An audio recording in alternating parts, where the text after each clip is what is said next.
La solidité d'une clôture passe avant tout par le scellement des poteaux. Nous avons utilisé un marteau-piqueur électrique de location pour travailler plus efficacement. Le poteau va être inséré sur un support métallique appelé ancre, qui sera scellé dans le béton.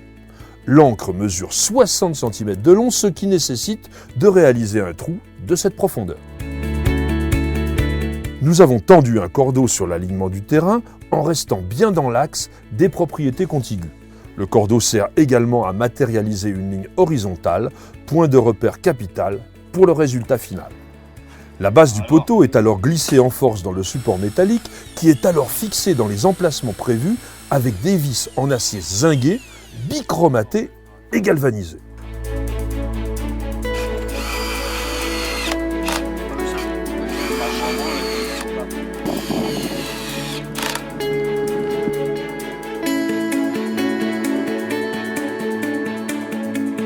Après avoir pris les mesures et repéré l'emplacement au crayon, nous avons percé les poteaux à 30 cm de chaque extrémité pour y visser les pattes sur lesquelles va reposer le claustrat.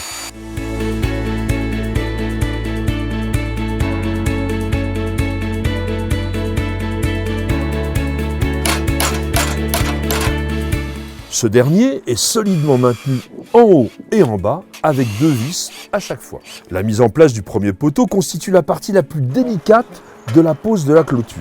En effet, c'est lui qui va servir de guide pour tous les autres éléments. Le contrôle des niveaux doit être très rigoureux. Si tout est bien d'aplomb, le reste de la clôture devrait l'être aussi. Le panneau est étayé provisoirement avant d'être scellé. Nous avons utilisé du béton préparé qu'il suffit de mouiller pour qu'il soit prêt à l'emploi. Laurent et Pierre mélangent intimement l'eau et le matériau pour obtenir une pâte souple mais pas trop liquide. Le béton est inséré délicatement dans le trou sans faire bouger le poteau.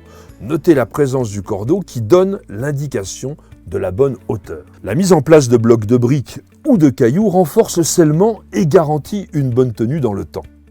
Les ancres de la marque Forest Steel que nous avons utilisées sont garanties résister à des vents de 130 km/h.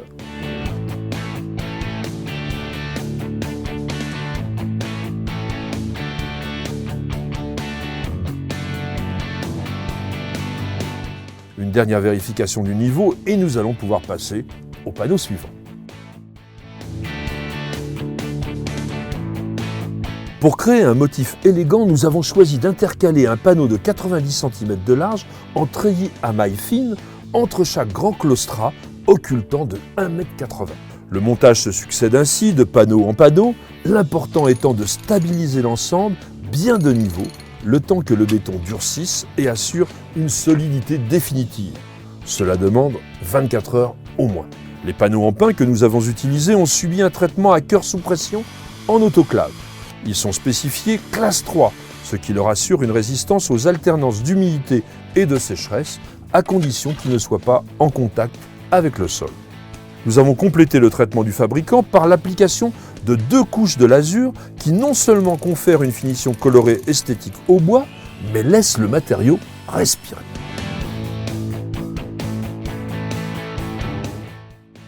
De ce fait, le bois ne s'écaille pas avec le temps et le produit renforce la protection contre les parasites, insectes et moisissures. Une tâche assurée par notre stagiaire Maverick. Les petits détails faisant les grandes différences, nous avons couronné les poteaux avec des chapeaux surmontés d'une boule de bois décorative.